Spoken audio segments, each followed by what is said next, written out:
Hello everybody, in today's video I'm going to show you how to contact TSB Bank customer service. Firstly, open any of the web browser and in the top there's this address bar. Type down TSB Bank and enter it. And from the search you need to find this TSB Personal Life Made More.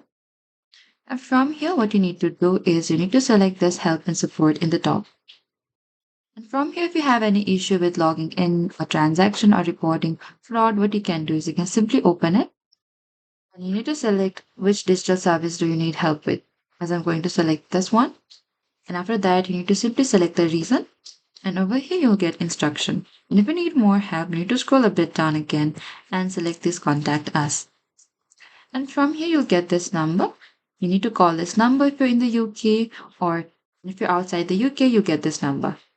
And general customer service is available 8 a.m. to 8 p.m. 7 days a week.